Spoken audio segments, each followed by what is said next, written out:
Y hoy en día lo que sucede es el Cristo que dice que va a venir, no sabemos de él, porque hace mucho que se dice que va a venir y no viene. Entonces el pueblo se levanta y empieza a jugar. Si se juntan como llamado iglesia, pero tienen más que ver con un club social y no tienen nada que ver con algo como un culto a Jehová. En el Testimonio para la Iglesia, tomo 1, en la página 240, en la página 256, Testimonio para los Ministros. Si leemos, después vamos a seguir analizando los textos de Primera de Corintios, pero es interesante notar lo que nos dice la mensajera del Señor en la página 256 del libro Testimonios para la Iglesia. Ella nos aconseja y nos dice que es necesario que nosotros estudiemos Primera de Corintios. ¿Con cuánta intensidad? La experiencia de los cristianos de estos días es semejante a los viajes del Israel antiguo. Leed 1 Corintios 10, especialmente los versículos 6 al 15. ¿Qué más dice? Mas estas cosas sucedieron como ejemplo para nosotros, para que no codiciemos cosas malas como ellos codiciaron, ni seáis idólatras como algunos de ellos, según está escrito. Se sentó el pueblo a comer y a beber, y se levantó a jugar. Ni forniquemos como algunos de ellos fornicaron, y cayeron en un día 23,000. Ni tentemos al Señor, como también algunos de ellos le tentaron, y perecieron por las serpientes. Ni murmuréis, como algunos de ellos murmuraron, y perecieron por el destructor. Y estas cosas les acontecieron como ejemplo, y están escritas para amonestarnos a nosotros, a quienes han alcanzado los fines de los siglos. Así que el que piensa estar firme, mire que no caiga. No os ha sobrevenido ninguna tentación que no sea humana, pero fiel es Dios, que no os dejará ser tentados más de lo que podéis resistir, sino que dará también juntamente con la tentación la salida, para que podáis soportar. Versículo 14 nos dice: por tanto, amados míos, huid ¿de qué cosa? De la idolatría. Primera de Corintios, capítulo 10, versículo 15, dice ahora: como a sensatos os hablo, juzgad vosotros mismos lo que yo digo. Estamos analizando qué pasó con el pueblo de Israel de antaño. Ahora vamos a ver cómo Satanás, cuáles fueron las estrategias que Satanás usó para impedir. ¿Entró el pueblo de Israel o no en la Canaán celestial? No. ¿Cuándo? Entraron algunos. ¿Quiénes entraron? Vamos a avanzar el estudio y vamos a ver qué nos dice la palabra de Dios. Hebreos capítulo 3, en el versículo 9. Vamos a mirar cómo logró Satanás justamente impedir la entrada del pueblo de Israel en la tierra prometida. Josué y Caleb, ¿no era que entraron? Ok. Hebreos capítulo 3, verso 9. Donde me tentaron vuestros padres, me probaron y vieron mis obras 40 años. Ellos lo tentaron a Dios ¿durante cuánto tiempo? 40 años. ¿Qué más dice?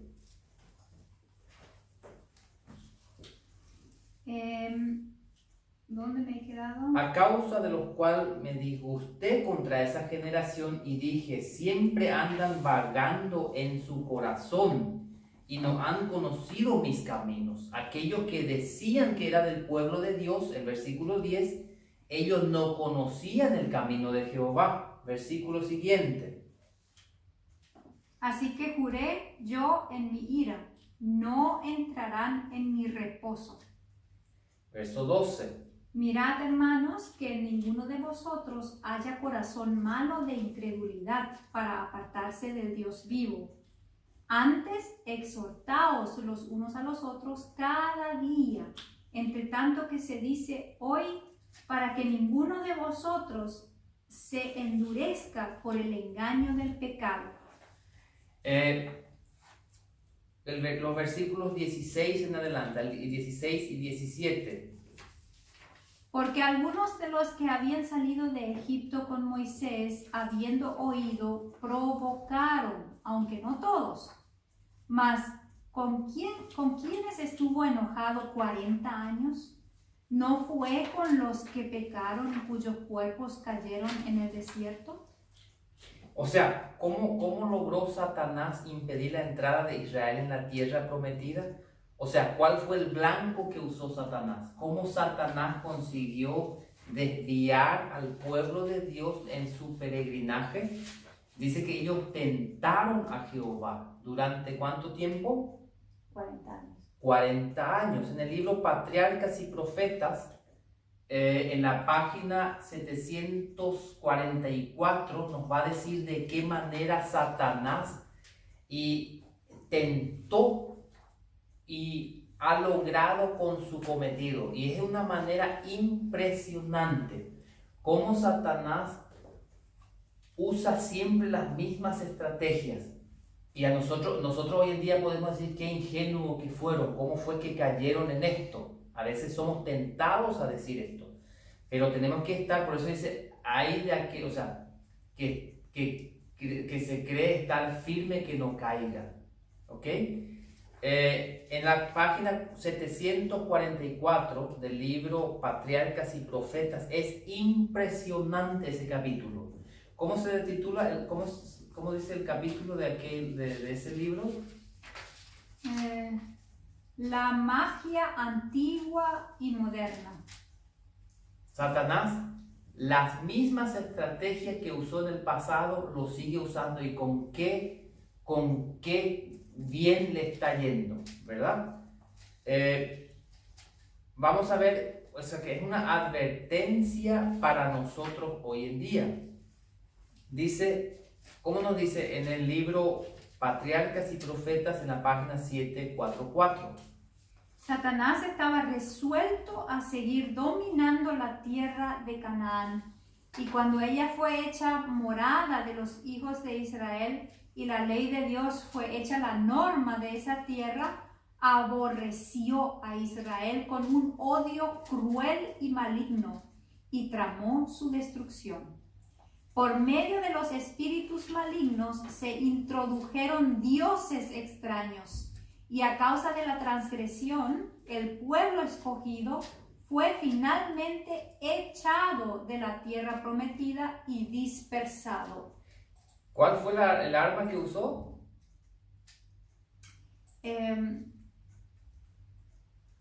Por medio de espíritus malignos hizo introducir dioses extraños. Dioses extraños. Y eso, acordémonos de que Dios es un Dios celoso.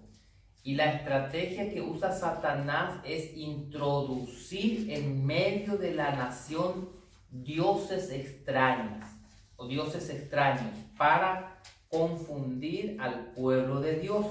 Dice, por medio de los espíritus malignos se introdujeron dioses extraños, y a causa de la transgresión el pueblo escogido fue finalmente echado de la tierra prometida y dispersado.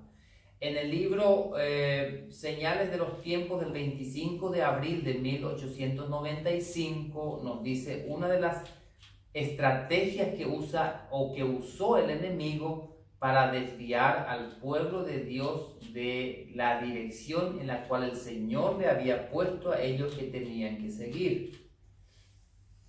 La cita dice así: el pecado de la incredulidad, por el cual fue destruida su confianza en el Hijo de Dios, alejó a Israel por el mal camino, o sea, la incredulidad. Ajá. En el mismo momento cuando debían de haber estado alabando a Dios y magnificando el nombre del Señor, hablando de su bondad, anunciando su poder, fueron hallados en la incredulidad y llenos de murmuraciones y quejas. El engañador buscó a través de todo medio posible sembrar la discordia entre ellos, crear envidia y odio en sus corazones contra Moisés y avivar la rebelión contra Dios. El enemigo no tiene una sola estrategia, tiene varios. Es que nosotros vivimos en un campo minado de peligro de los cuales tenemos que ser, si no somos dirigidos por el Espíritu de Cristo, seremos engañados. En el libro Patriarcas y Profetas que has leído, en la página 299, y eso a mí me da en una situación increíble si uno se pone a leer cuáles fueron los engaños de Satanás, las trampas que el enemigo puso enfrente del pueblo de Israel para ellos caer o desviarse de la dirección en la cual han sido llamados. En la página 299. Algunos están siempre en espera del mal o agrandan de tal manera las dificultades que realmente existen que sus ojos se incapacitan para ver las muchas bendiciones que demandan su gratitud. Los obstáculos que encuentran, en vez de guiarlos a buscar la ayuda de Dios, única fuente de fortaleza, los separan de Él, porque despiertan inquietud y quejas. ¿Hacemos bien en ser tan incrédulos? ¿Por qué hemos de ser ingratos y desconfiados? Jesús es nuestro amigo. Todo el cielo está interesado en nuestro bienestar, y nuestra ansiedad y temor apesadumbran al Santo Espíritu de Dios. No debemos abandonarnos a la ansiedad que nos irrita y desgasta y que en nada nos ayuda a soportar las pruebas. No debe darse lugar a esa desconfianza en Dios que nos lleva a hacer de la preparación para las necesidades futuras el objeto principal de la vida, como si nuestra felicidad dependiera de las cosas terrenales. O sea, nosotros no podemos. ¿Qué significa incredulidad? Porque la Biblia nos habla, el Espíritu de Profecía habla que ellos fueron incrédulos. En el libro de Hebreos nos dice que ellos tentaron al Señor. Ahora ella nos dice el pecado de incredulidad por el cual fueron destruidos su confianza en el Hijo de Dios, alejó a Israel por el mal camino. Ahora, si vemos otra vez en la página 744, y aconsejamos a los hermanos que puedan leer en sus hogares, es una página, es un capítulo que tenemos que estar leyendo y releyendo para que podamos entender cuál ha sido el peregrinaje del pueblo de Israel y cuál era y de qué manera ellos cayeron en la apostasía. Así es que en el libro Patriarcas y Profetas, en la página 744, creo que un capítulo entero que es necesario que uno pueda estar leyendo en sus hogares, ¿sí? Dios requiere de nosotros, justamente Dios requería, ¿sí, mi amor?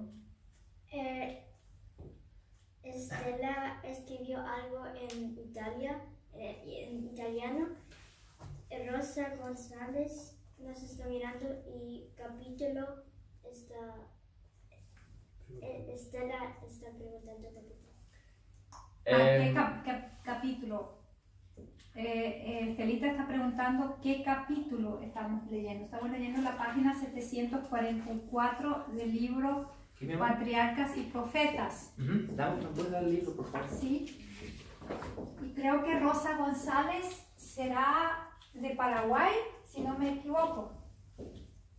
Ok. Saludos y bendiciones. Yo estaba confundiendo el capítulo, la otra página que necesitamos estar mirando constantemente está bajo el subtítulo La apostasía a las orillas del Jordán. Y eso está a partir de la página 487. Y luego vamos a estar mirando de qué manera los israelitas cayeron en la apostasía y de qué manera Satanás introdujo a ellos en la apostasía. Voy a leer una pequeña porción de lo que está aquí, en la página 487. Los israelitas que no pudieron ser vencidos por las armas. 488. Ni por los encantamientos de Madián cayeron como presa fácil de las rameras. Tal es el poder que la mujer alistada al servicio de Satanás ha ejercido para enredar y destruir a las almas. ¿Cuál es una de las trampas que usa Satanás, dice? Las Las rameras. mujeres que no conocen a Dios y tientan al pueblo de Dios para caer en una apostasía. A muchos ha hecho caer heridos y aún más los fuertes han sido muertos por ella. Proverbios capítulo 7, 26. Fue así como los hijos de Set fueron alejados de su integridad y se corrompió la santa posteridad. Así fue tentado José.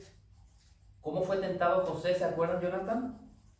Sí, con la mujer de Potifar. José fue tentado también con las mujeres. Vamos avanzando. Por eso es que Dios desea que nosotros como pueblo remanente estemos como, ¿sí?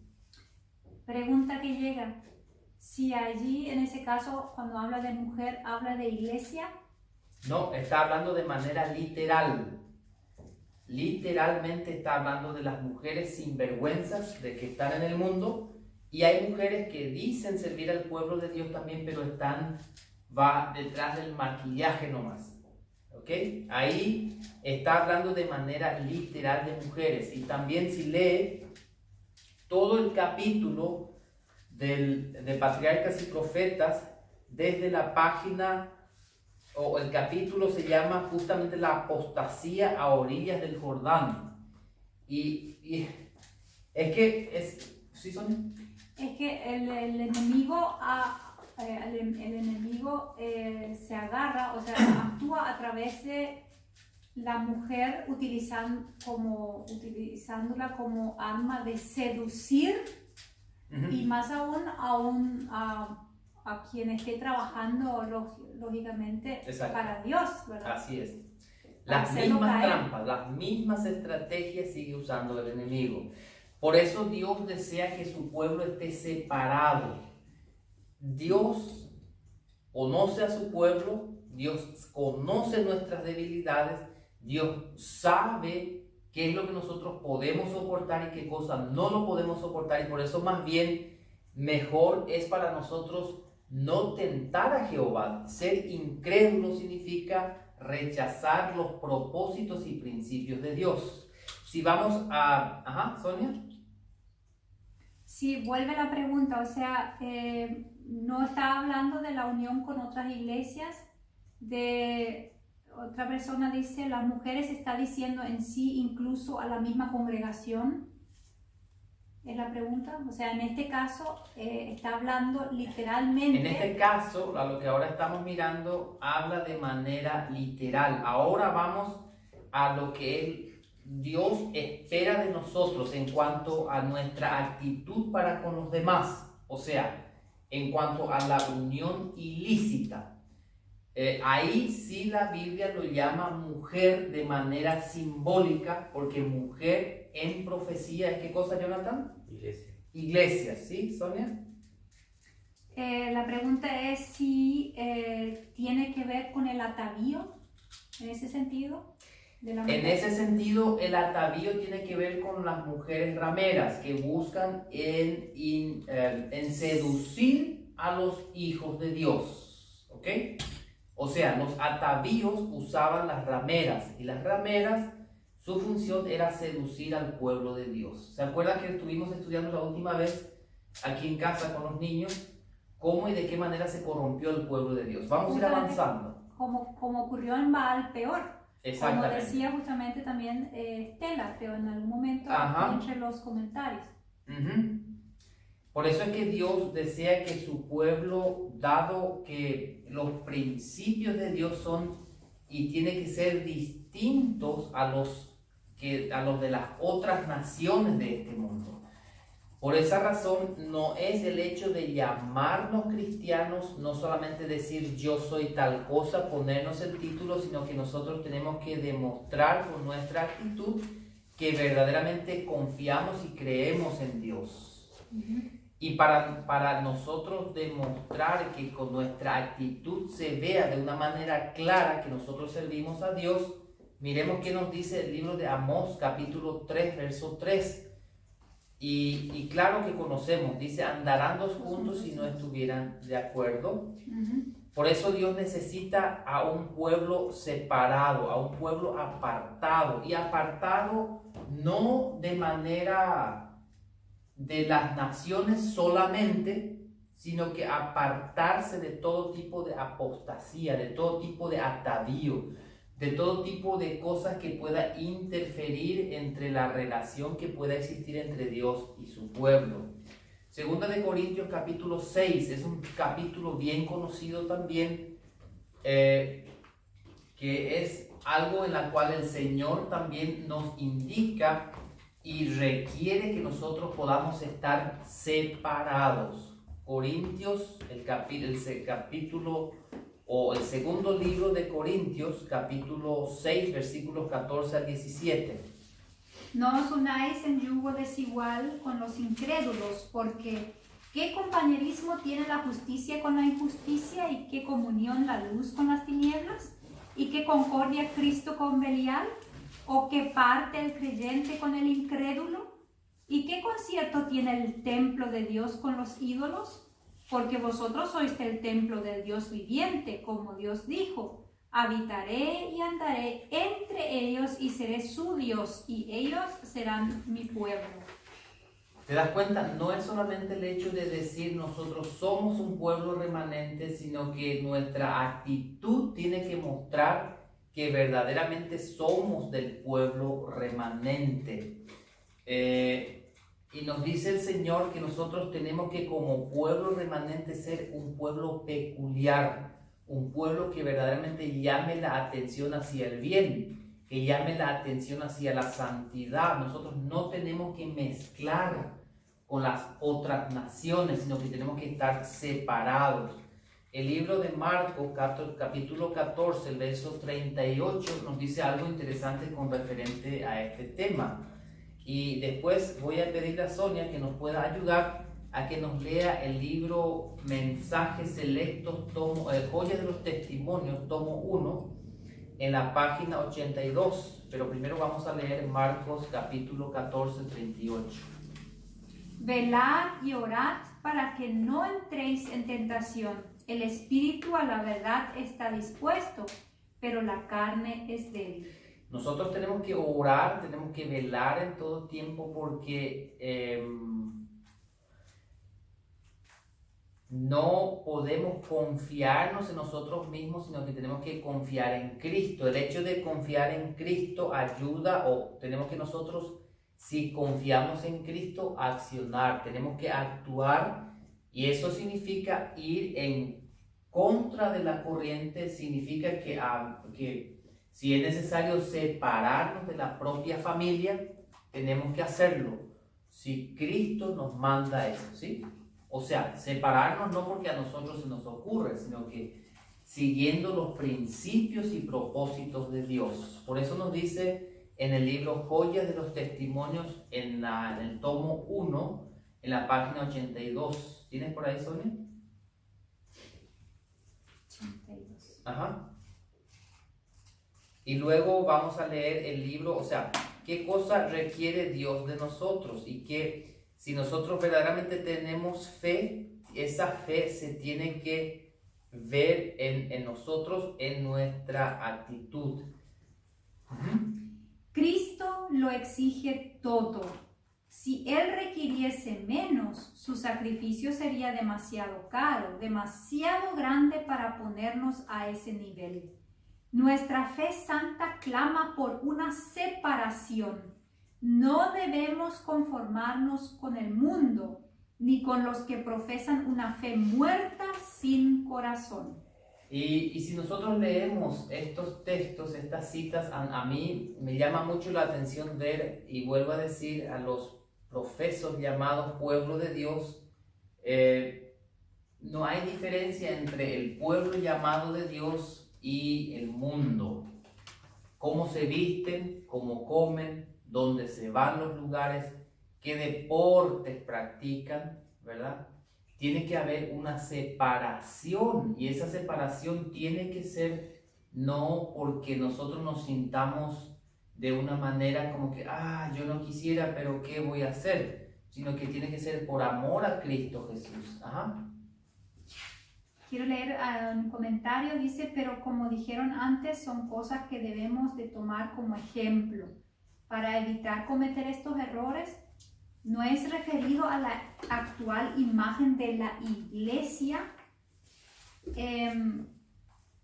que se ha contaminado con las otras iglesias. Es que para ese tema tenemos que hacer, o sea, el tema de la iglesia, porque hay una tremenda confusión en cuanto a eso.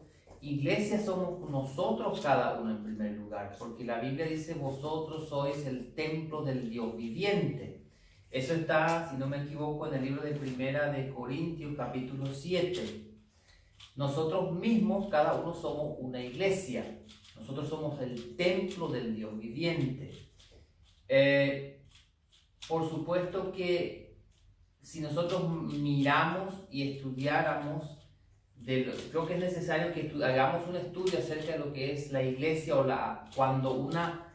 cuando es necesario que nosotros podamos abandonar una institución que se dice que fue levantado por Dios o una institución que fue levantado por Dios.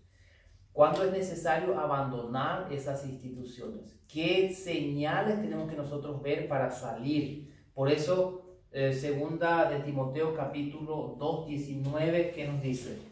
Segunda de Timoteo en el capítulo 2, versículo 19.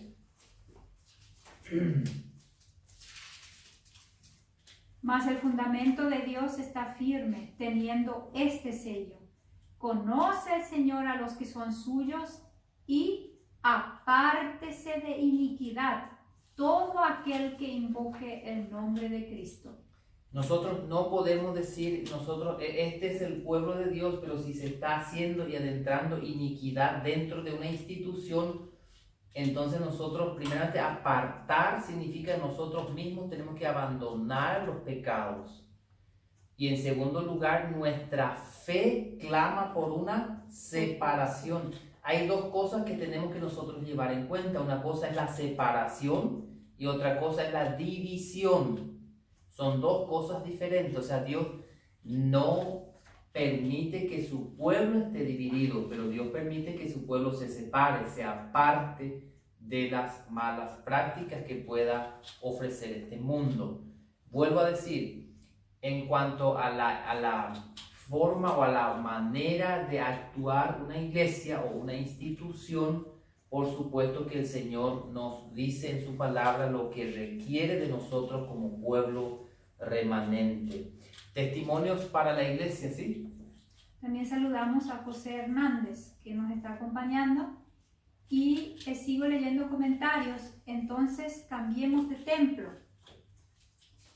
Otro comentario es lógico, por eso salí del templo, porque tienen todos estos mismos errores del pueblo israelita. Exacto, la cosa es que tenemos que tener nosotros mucho cuidado. Cambiar de polo no significa ser salvo. O sea, muchas personas salieron de un templo en la cual se estaba practicando cosas que practicaron los mismos israelitas. porque se creían seguros estando dentro de los templos.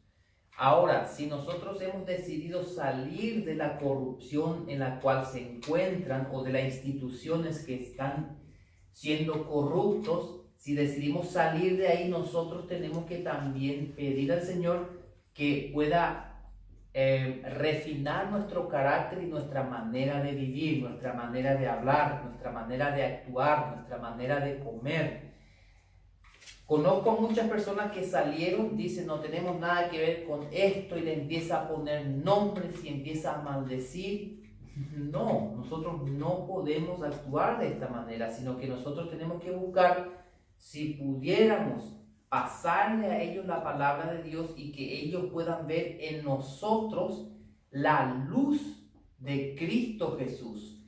Hay dos tipos de personas. Al vernos, al escuchar nuestros sermones y los estudios que nosotros hacemos, o nos buscan y estudian con nosotros la palabra de Dios, o nos tienen un odio. Se levantan en contra de nosotros y nos atacan, nos atacan, nos atacan. El que ataca no es de Dios, sino que Satanás es el que acusa de día y de noche. Si nosotros miramos y conocemos el texto que nos dice en el libro de Juan, capítulo 3:20, que el pueblo de Dios, donde nosotros estemos, tenemos que ser luz donde no haya. Y por eso tenemos que nosotros ser un pueblo separado. Vuelvo a decir, el hecho de abandonar una institución, salir de ahí no te sirve de nada si Cristo no ha hecho una reforma y reavivamiento en tu vida. Tiene que haber una reforma y reavivamiento, porque algunas personas, y es mucho porque nos acusan ellos, muchos nos acusan y dicen que nosotros estamos dolidos, que tenemos odio en nuestro corazón, y muchas personas han hecho méritos para eso, porque actúan y hablan de una manera tal que la verdad que demuestran odio en sus corazones. El pueblo de Dios tiene que limpiarse de todo tipo de iniquidad y de malas prácticas y acciones, ¿sí? Testimonios para la iglesia en el tomo 2, en la página 392. Testimonios para la iglesia en el tomo 2, en la página 392, nos dice lo siguiente. O sea, lo que Dios requiere, yo había dejado testimonios para la iglesia. Ahí tienes la mano, mi amor. Ah, qué bueno. Tomo 2, tiene que estar por ahí el tomo 2. Ajá, ahí está. Ok. En la página 392 nos dice una cosa interesante, lo que Dios requiere de su pueblo. Y es, me doy cuenta cuando estoy dando estudios bíblicos, personas sinceras de corazón, que quieren hacer bien las cosas y lo primero que dicen es, yo me doy cuenta que